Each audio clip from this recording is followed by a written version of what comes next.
본당 그 히딩 시스템에 지금 한 지체가 아파서 병원에 갔습니다. 그래서 이 히딩 시스템 그 조직체가 지금 어려움을 겪고 있어서 저희에게 따뜻한 바람을 공급하고 있지 않습니다. 이번 주 중에 고쳐질 예정인데 여러분 오늘은 조금 추워도 여러분이 좀 잘 견디시고, 제가 추위를 위해 추위 때문에 10분 줄였어요. 그래서 빨리 끝나긴 하는데 빨리 끝나도 문제더라고요. 왜냐하면 이제 뉴스가 다 맞춰줘야 또 우리가 들어갈 수 있는데, 거기가 이제 늦게까지 10분 이상 붙잡고 있으면 20분 기다리셔야 돼요. 조금 여러분 추위가 느껴져도 끝까지 좀 잘 견디시기를 바라겠습니다. 하나님이 만드신 창조물들이 참 아름답죠. 우리가 가끔 이런 꽃이나 새 같은 것에 관한 다큐멘터리를 보면 어쩌면 이렇게 아름다울 수 있을까? 어쩌면 이렇게 깃들이 아름답고 거기에 아무리 페인트를 칠한들 이렇게 아름답게 색을 입힐 수 있을까?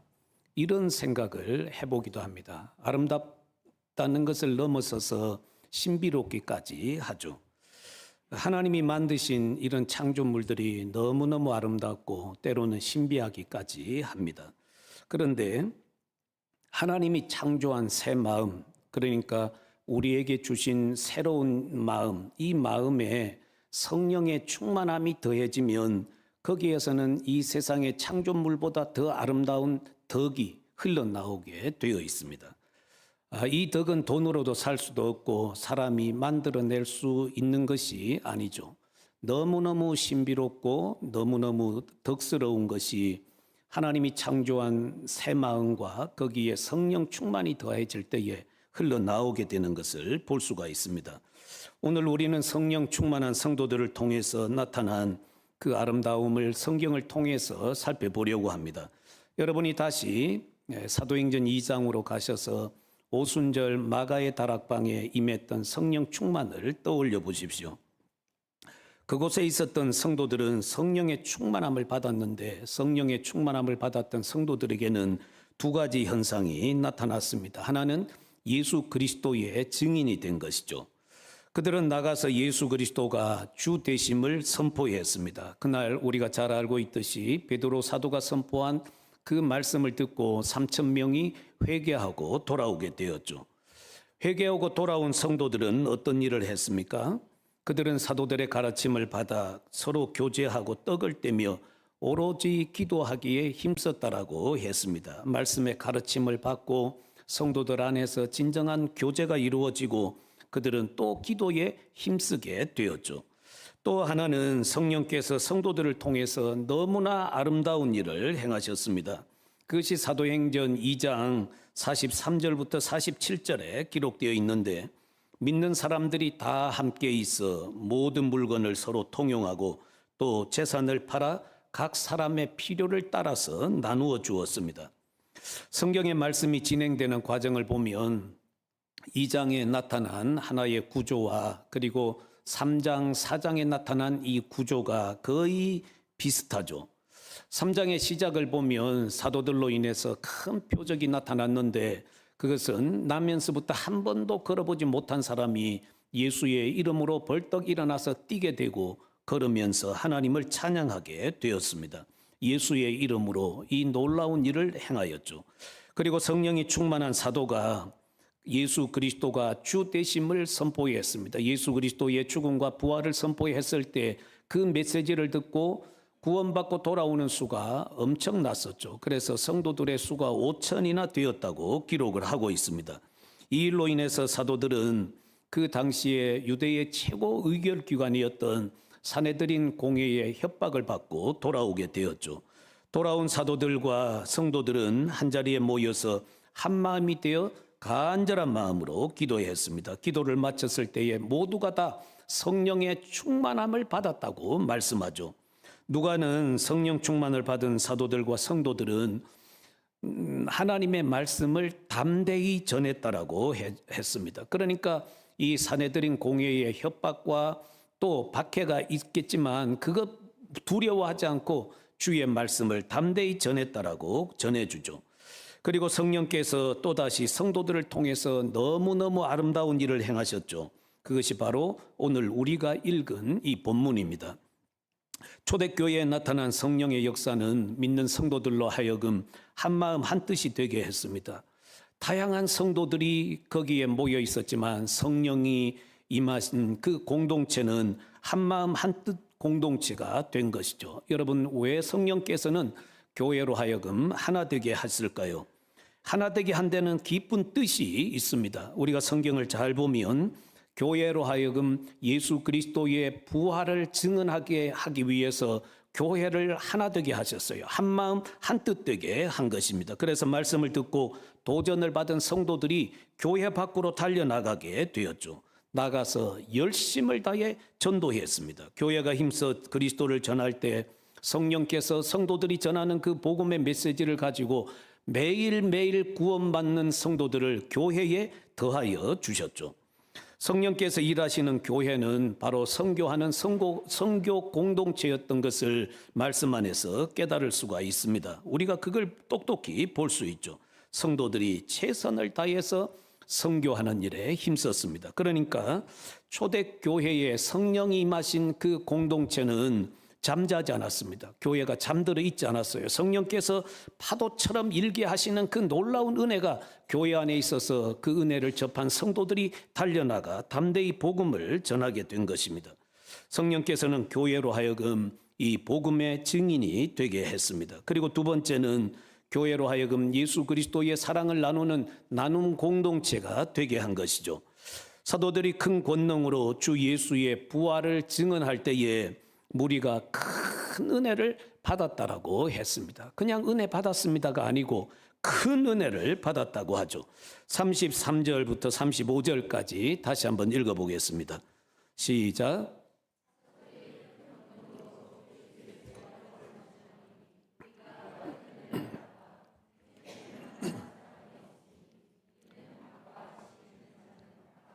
그 판 것의 값을 가져다가 사도들의 발 앞에 두매 그들이 각 사람의 필요를 따라 나누어 줌이라.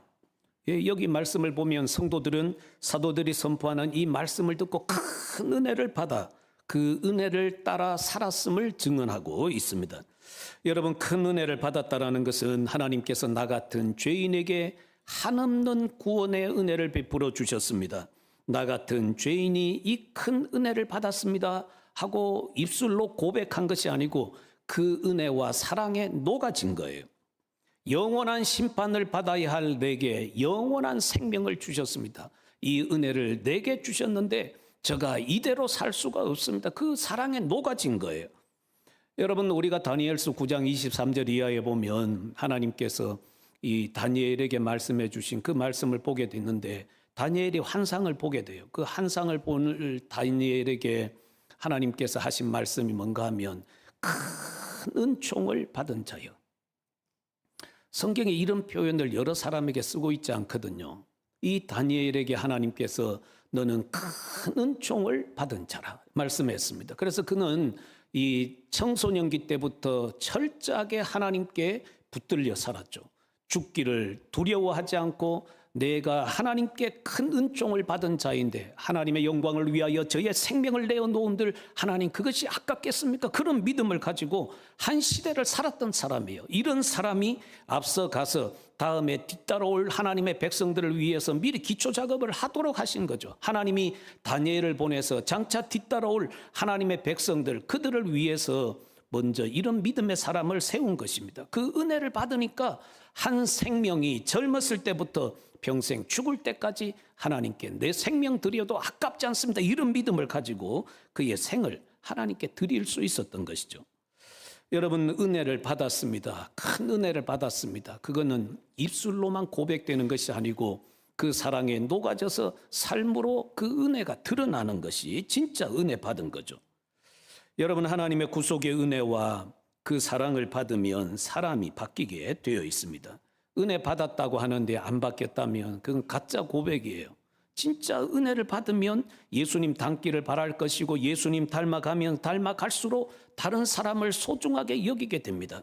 이타적인 삶을 살게 돼요. 여러분이 집에서 아내나 남편이 이렇게 서로 대화하면서 당신 너무 이기주의야. 당신 너무 당신만 생각해. 그런 분 계세요? 네? 들켰어요. 조금 전에. 네, 그런 분 계세요? 네. 당신만 생각하냐. 당신 은혜 받았다고 말하면서 왜 그리 이기적이야. 뭐 이런 말 나올 수 있잖아요. 여러분 은혜 받고 예수님 닮아가기를 바라고 이렇게 믿음으로 살면 옆에 있는 사람이 보이기 시작합니다. 옆에 있는 사람을 사랑하게 돼요. 이타적인 삶을 살게 된다라는 것입니다. 말씀을 보십시오. 이 은혜를 받은 성도들이 어떤 일을 하였습니까? 자기의 물건과 재물을 공동으로 사용했고 또는 밭이나 집을 팔아 사도들의 발 앞에 두었습니다. 성도들의 필요를 위해서 사용하도록 한 것이죠. 이 아름다운 섬김으로 인해서 교회 내에 궁핍한 사람이 없었다고 했습니다. 교회는 너무너무 아름다운 공동체가 된 것이죠. 여러분 오늘날 교회가 소유한 가장 큰 재산은 무엇이라고 할 수 있을까요? 교회 재산이 뭔가 하면 이 땅에서 교회가 소유한 땅을 생각할 것이고 또 뭐 건물도 생각할 것이고 교회 이 어카운트에 돈이 얼마나 쌓여 있는가 이런 걸 생각할 것입니다. 이런 것들은 복음을 전하고 그리스도의 사랑을 전하는 데 있어서 하나의 도구에 불과한 것이죠. 교회가 소유한 가장 큰 재산은 예수 그리스도예요. 예수 그리스도가 교회의 가장 큰 재산이고 이 재산이 교회의 안팎으로 선포되고 증거될 때에 교회는 교회다운 역할을 하는 것입니다. 교회가 안팎으로 예수 그리스도를 전하고 그분의 사랑을 전하는 것이 진짜 교회의 재산이에요. 중앙교회의 재산이 뭡니까? 우리 교회가 소유한 땅이 아니고 우리 교회가 소유한 예수 그리스도예요. 예수 그리스도가 교회 안팎으로 선포되고 증거되고 그분의 사랑이 교회로부터 세상 속으로 스며 들어가는 것, 그게 교회의 재산이에요. 이걸 재산으로 여겨야 교회가 깨어서 주님이 부탁한 그 일을 하게 되는 거죠. 이게 잠들어 있으면 교회가 교회되지 못합니다. 그러면 큰 은혜를 받은 성도들은 한 번 아름다운 행위를 하고 끝냈는가? 성경은 그렇지 않다고 우리에게 말씀을 전해줍니다. 이 아름답고 귀한 일은 한두 번, 성경에 기록된 딱 두 번으로 끝난 것이 아니고 한동안 계속해서 교회 안에 지속되었다는 것을 말씀해 줍니다. 34절에 보면 그 판 것의 값을 가져다가 라는 말씀이 있는데 이 가져다가라는 말은 계속해서 때때로 지속되고 있다라는 표현이죠. 성도들이 때때로 이 일을 계속해서 교회 안에 성도들에게 귀한 사랑을 교회 밖에 있는 사람들에게 이 사랑을 베풀도록 한 것입니다. 지금도 예수 그리스도가 자기 인생에서 최고의 가치요 가장 소중한 재산이라고 여기는 사람들은 자신들의 가장 소중한 것을 주님 앞에 내어드립니다. 주님 발 앞에 내어드려요. 여러분 우리가 신앙생활을 오래 했다고 해서 내 인생의 최고의 가치가 예수 그리스도요 나의 가장 소중한 것을 주님 발 앞에 내어드립니다. 그렇게 고백하지 않거든요. 은혜 받아야 돼요. 은혜 받아야 이런 고백이 나오는 거지. 교회 성경책만 들고 왔다 갔다 한다고 해서 이런 고백이 나오는 것이 아닙니다. 여러분은 여러분의 인생에서 예수 그리스도가 최고의 가치로 여겨지십니까? 아멘. 예. 아멘 한 분들이 얼마 안 돼요. 예? 한 분들의 소리는 컸지만 몇 분 안 되거든요. 진짜 예수 그리스도가 내 인생의 최고의 가치고 내가 그분 영광을 위해서 나의 생명까지라도 그분 발 앞에 내어드릴 수 있습니다. 이런 고백이 나와야 진짜 신앙생활 하는 거잖아요. 성경은 여러분이 사유재산 가졌다고 그거에 대해서 나무라지 않습니다. 성경은 사유재산에 대해서 부정적으로 말씀하지 않아요. 누구도 성경은 자신이 가진 소유에 대해서 당신이 그렇게 많이 가졌으니 죄야, 믿음이 없기 때문에 많이 가진 거야, 그런 말씀하지 않습니다. 정말 중요한 것은 내가 가진 모든 것에 대해서 주님의 소유권을 인정하고 사는 것, 이게 중요하다라는 거예요. 이런 신앙 고백이 있으면 여러분이 은혜 받으면 주님 앞에 여러분의 모든 것을 다 내어드리는 주권적 신앙을 고백하고 그런 믿음의 삶을 살 수 있게 됩니다. 우리가 본문을 통해서 기억해야 될 것이 있다면 기도하는 것 귀하고 말씀을 듣고 은혜 받는 것 귀합니다. 그러나 더욱 아름다운 것은 여러분이 기도하고 은혜 받은 것을 삶으로 살아내는 거예요. 이번에 선교사님 모셔서 말씀을 전하시니까 여러분들이 이구동성으로 은혜 받았다고 하더라고요. 은혜 받으셨어요? 이제 자신 있게 말씀을 못 하시네요. 제가 반격 들어갈까 봐. 네. 네. 은혜 받았으면 그 은혜 받음이 열매로 드러나야 되잖아요. 열매로. 은혜 받고 여러분 집에 가셔서 그 은혜의 열매를 맺어야 되잖아요. 교회 안에서 열매를 맺어야 되잖아요. 삶의 자리로 돌아가서 열매를 맺어야 되잖아요. 은혜는 너무너무 깊고 오묘해서 제가 성경을 보면서 이런 생각을 해봤습니다. 하나님의 은혜가 도대체 얼마나 깊기에 그 큰 은혜를 받으면 사람이 이렇게까지 변화될 수 있을까? 한 사람이 변화되어 어디까지 그 은혜가 미칠까? 한 사람이 변화되는 데 있어서 그 은혜가 어디까지 미칠까? 곰곰이 생각해 봤어요. 여러분 성경을 보면 우리도 여기 느끼잖아요. 도대체 이들이 받은 큰 은혜는 무슨 은혜이길래 이렇게 주님 앞에 자기를 내어드릴 수 있었을까? 이 은혜가 어떻게 사람을 이렇게까지 바꿀 수 있었을까? 저도 이거 은혜를 보면서 고민이 되거든요. 고민이 돼요. 저도 은혜 받았다고 하는데 어디까지 제가 바뀔 수 있는가? 하나님의 은혜를 받았다고 하면서 말로만 고백하고 있다면 그건 좀 아니잖아요. 여러분 성도들이 큰 은혜를 받은 삶의 증거는 우리가 읽었던 이 본문에 보면 이 가난한 성도들에 대한 거룩한 책임감으로 드러났다라는 것입니다. 저 사람 보니까 불쌍해. 참 가난하구만. 저분도 좀 잘 살아야 될 텐데. 그건 그것으로 끝난 게 아니에요. 그들에 대한 거룩한 부담감을 느끼고 그들의 필요를 채워준 것입니다. 큰 은혜는 사람을 관대하게 바꾸어 놓았죠. 물질에 집착하던 사람들이 그 물질로부터 자유케 되었어요. 다 싸질머지고 갈 것처럼 꼭 붙잡고 이 물질의 수전노처럼 된 것이 아니고 그걸 확 풀어 헤쳐버린 거예요. 관대함이 왔고 그리고 이 은혜가 집착에서부터 자유를 가져온 거예요. 그래서 그걸 가지고 성도들을 위하여 세상의 사람들을 위하여 내어드린 거죠. 나의 것으로 다른 성도의 부족함을 채우게 된 것입니다. 여러분 은혜는 이론이 아니에요. 그래서 저는 은혜 받았다고 늘 말하는 사람 보면 하나도 두렵지 않습니다. 은혜를 받고 삶의 현장에서 살아내는 사람, 그분들 보면 정말 존경스러워요. 그분들이 진짜 존경받아야 될 사람들이잖아요. 은혜는 이론이 아니고 실제라는 거예요. 실제.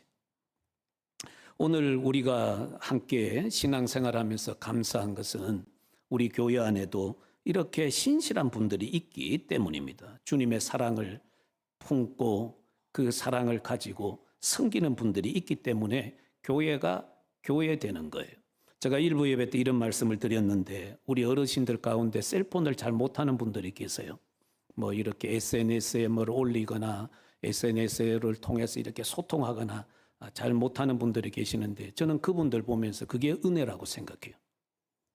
젊은 사람들은 막 잘하잖아요. SNS에 뭐 페이스북 뭐 이런데 카톡 뭐 올리고 하는 거 잘하잖아요. 근데 제가 그걸 보면서 이거 한 가지를 느꼈는데 야, 오늘날 많은 사람들이 SNS를 통해서 소통하지만 성경이 말씀하는 은밀한 중에 행하라고 한 일들이 참 은밀하지 않게 됐구나 하는 걸 많이 보게 됐거든요. 그래서 이 SNS로 다 노출시켜버려요. 다 노출시켜.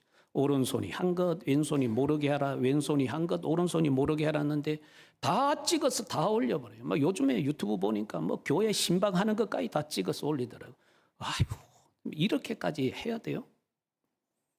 그러니까 우리 주님께서 은밀한 중에 보시는 아버지가 은밀한 중에 갚아주시도록 하라는 일들이 참 많은데 그 다 세상에 다 노출시켜. 성도들의 은밀한 구제와 은밀한 섬김이 다 노출되어서 참 우리 주님이 보실 때 때로는 안타까워 하시겠구나 하는 것을 느끼게 됩니다. 우리 어르신들 그 잘 못해도 은혜로 여기십시오.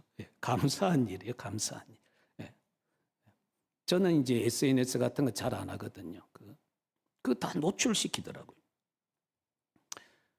한번 곰곰이 생각해 보자는 거예요. 우리가 주님 사랑을 품고 섬길 때 정말 이렇게 은밀하게 교회 속에서 물밑에서 진실되게 하는 분들의 섬김은 정말 귀하거든요. 그분들이 교회를 교회되게 한다라는 것입니다. 바라기는 우리 교회 안에서 여러분들이 그런 자리에 서서 예수 그리스도의 사랑을 아무도 모르게 진실되게 좀 잘 드러낼 수 있는 귀한 분들로 세워졌으면 좋겠습니다. 잘하는 분들이 계세요. 잘하는 분들은 계속해서 잘하시고 또 앞서가면서 그런 걸 보여주는 것을 보는 분들은 그분들의 모습을 배워서 우리도 그렇게 살면 우리를 통해서도 큰 은혜들이 다른 사람들에게로 흘러가게 될 것입니다.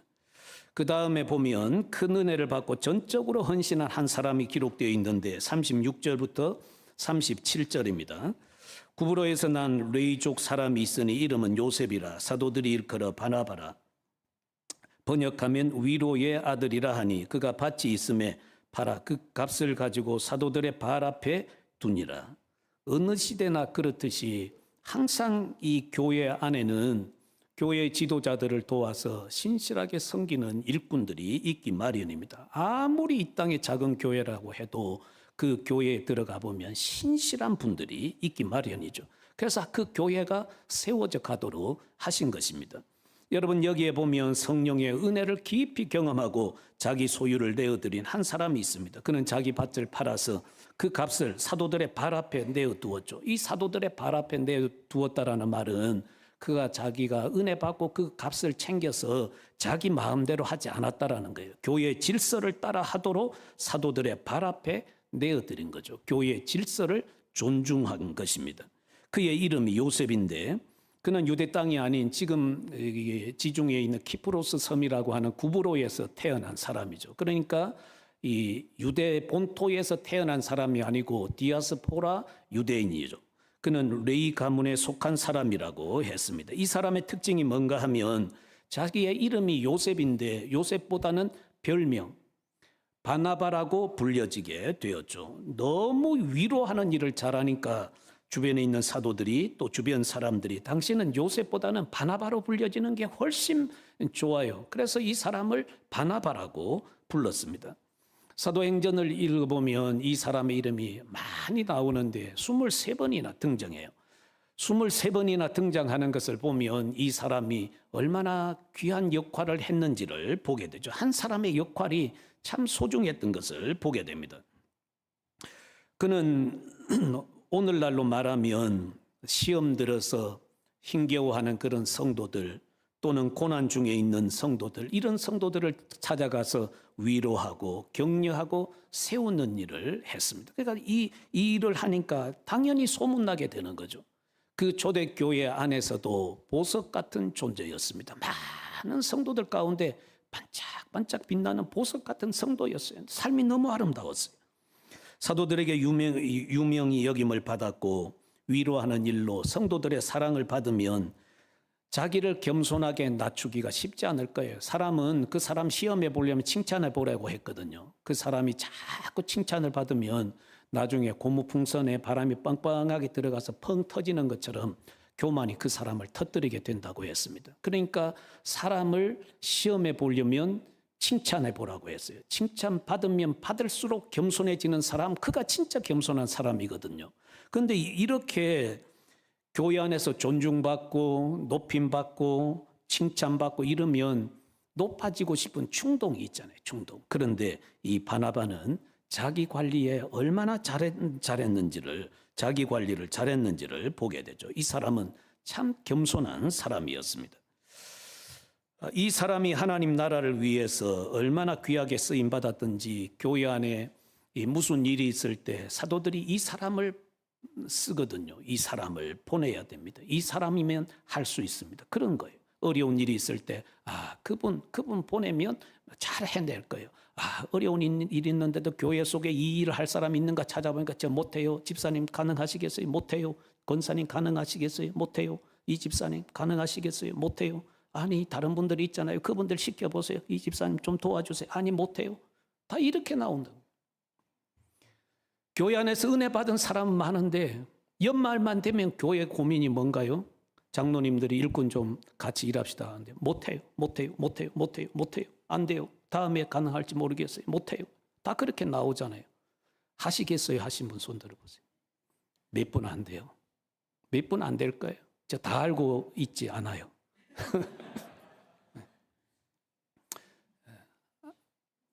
그게 거의 20년 가까이 흘러온 거예요. 제가 에드몬턴에 오면서부터 지금까지 온 하나의 관행처럼 된 게 뭐냐면 연말에 장로님들 애 많이 쓰시거든요. 같이 일합시다. 못합니다.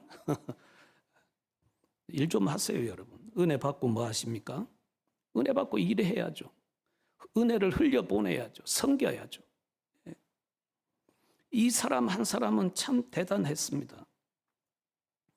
사도 바울이 다메섹 도상에서 예수님 만나고 다메섹에 가서 이제 사람들 잡으러 왔던 사람이 예수 만난 것에 대해서 예수님을 증거하거든요. 예수님을 증거하니까 다메섹에 있는 유대인들이 화가 난 거죠. 그래서 그 사람 잡아 죽이려고 했잖아요. 소쿠리 타고 바구니 타고 도망쳐서 그 나바테와 왕국에 가서 복음을 전하다가 3년쯤 되었어요. 예루살렘에 돌아옵니다. 예루살렘에 돌아왔는데 교회는 야단이 났죠. 야, 사울이 돌아왔다. 어떤 일을 할지 누가 어떻게 알아요? 예수를 만났다고 하는데 저 사람이 교회에 어떤 해를 끼칠지, 저 사람이 거짓말하고 있다가 예수 믿는 사람 잡아갈지 누가 어떻게 안 하는 거예요? 그때 이 바나바가 나서서 사울을 교회에 소개시키고 교회에 받아들이도록 했던 사람이 이 바나바예요. 얼마나 소중한 일을 했는지 몰라요. 다 두려워 떨고 못할 때 이 바나바가 나서서 그 일을 했거든요. 그리고 나중에 여기 초대교회에 일어난 이 박해로 인해서 성도들이 곳곳에 흩어졌는데 여기 구브로와 구레네의 몇 사람이 안디옥에 가서 복음을 전하는데 대부분 흩어졌던 사람들은 유대인 중심의 복음을 전했습니다. 가서 다 유대인들 있는 곳만 찾아가서 해당 찾아가고 유대인들에게만 찾아가서 복음을 전했는데 이 사람들이 자기 동족에게만이 아니고 헬라인들에게도 복음을 전하기 시작했습니다. 그런데 그 복음을 들은 사람들이 많이 구원받고 돌아오게 되었습니다. 예루살렘 교회가 소문을 듣고 안디옥에도 많은 사람들이 예수 믿고 돌아와 교회가 세워졌다는데 누구를 파송할까? 사도들이 생각해낸 사람이 딱 한 사람이요. 바나바를 보내야 됩니다. 바나바가 갔습니다. 바나바가 가서 교회에서 거기서 사역을 할 때에 이 바나바에 대해서 이렇게 성경에 기록을 했습니다. 거기 사역하러 가는 바나바는 착한 사람이요 성령과 믿음이 충만한 자라 이에 큰 무리가 죽게 더하더라. 바나바는 착한 사람이에요. 착한 사람은 태어나면서부터 선천적으로 좀 착해. 그 정도가 아니고 성령에 의해서 빚어진 아름다운 성품, 착한 성품이에요. 그 성품을 지녔어요.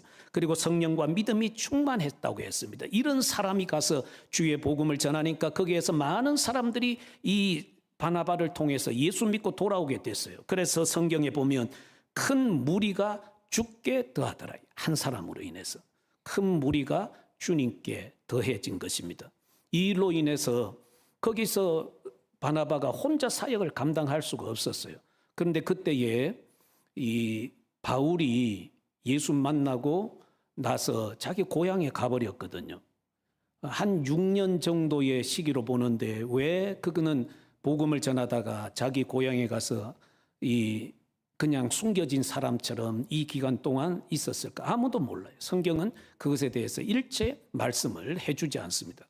이 사역을 하고 있던 바나바가 다소라고 하는 사울이 태어난 고향에 가서 바울을 찾습니다. 바울을 찾아서 다시 안디옥에 돌아와서 1년 동안 열심을 다해 성도들을 가르쳤습니다. 그 성도들이 그제야 비로소 그리스도인이라고 하는 호칭을 얻게 되었죠. 세상 사람들이 볼 때에 저 사람들이 그리스도인이야 이 말을 한 거예요. 자기들이 믿는 그 주에 대해서 그분을 닮아가고 그분께 자기들을 맡기며 살아가는 사람들, 그들이라는 거예요. 그들이 그리스도인이거든요. 성경 들고 교회 왔다 갔다 하는 사람이 아니고 우리가 믿는 예수 그리스도에 대해서 우리의 삶을 드리고 생명을 내어드릴 만큼 그분을 믿고 따라가는 것이 그리스도인이에요.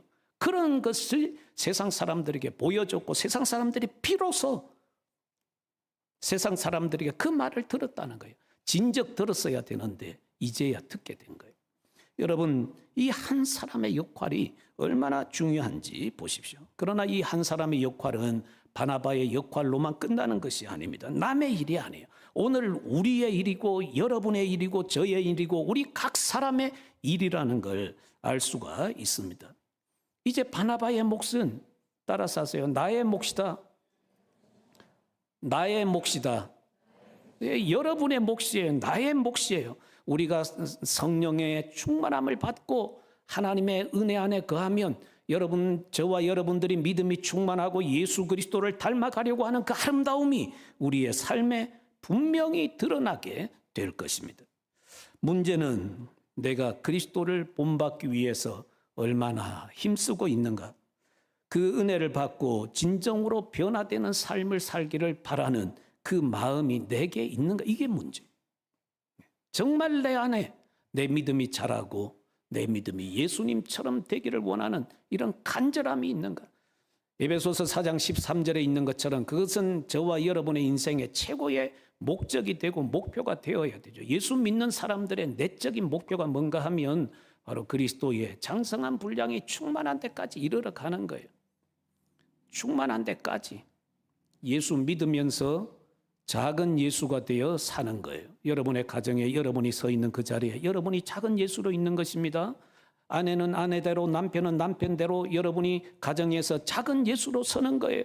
여러분이 일터로 나가십니까? 작은 예수가 되어 가는 거예요. 사업터로 가세요. 학교로 가세요. 직장으로 가세요. 작은 예수가 되어서 그 자리로 가는 것입니다.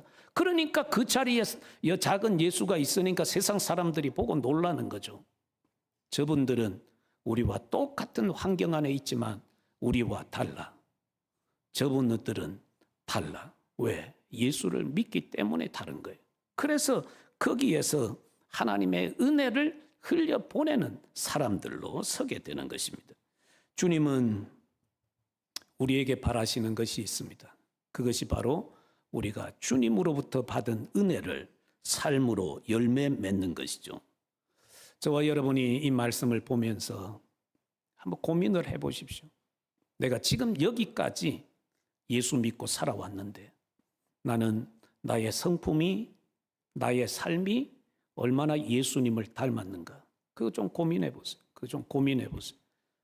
제가 늘 강조하잖아요. 예수 잘 믿자. 여러분의 아내나 남편, 자녀들이 여러분을 보고 당신 예수 잘 믿고 작은 예수가 된 것 때문에 참 내가 행복해. 그런 말 들으시죠? 딱 두 집 있네. 그런 말 들으셔야 돼요. 저도 부족하지만 그런 말 들으려고 애 많이 쓰거든요. 여러분의 자녀들이 여러분 보고 우리 엄마 아빠 때문에 제가 참 행복합니다. 우리 엄마 아빠가 얼마나 예수님을 닮아가려고 하는지. 제가 다른 데서는 모델을 찾을 수 없지만 우리 엄마 아빠가 예수님 닮아가려고 하는 그 모습을 보면 저도 예수님 닮아가는 것을 느낍니다. 그래야 정상이잖아요. 맞죠? 아멘 하니 딱 세 집이네. 한 집 더 넣네. 그래야 되잖아요. 얘기 좀 해보세요. 아니에요? 그게 맞잖아요. 그게 예수 믿는 거잖아요. 예수 믿는 거. 예수 믿는 게 어디 막 붕붕 떠다니는 겁니까? 우리가 예수님을 잘 믿고 은혜를 받으면 삶의 현장에서 나타나는 거예요. 그래서 여러분의 가정이 작은 천국이 되고 여러분이 가는 곳에 변화를 경험하는 것이 진짜 예수 믿는 사람들이 가는 것입니다. 한 주간 고민하십시오. 저도 고민할 거예요. 한 주간 나를 통해서 은혜가 흘러가고 은혜가 열매 맺는 삶을 살아내자. 이게 우리의 목표입니다. 한 주간 여러분이 이 말씀 기억하면서 여러분이 성령과 은혜에 붙잡혀 살아가는 삶이 될 수 있도록 기도하고 성령께 의탁하시기를 바라겠습니다. 기도하겠습니다.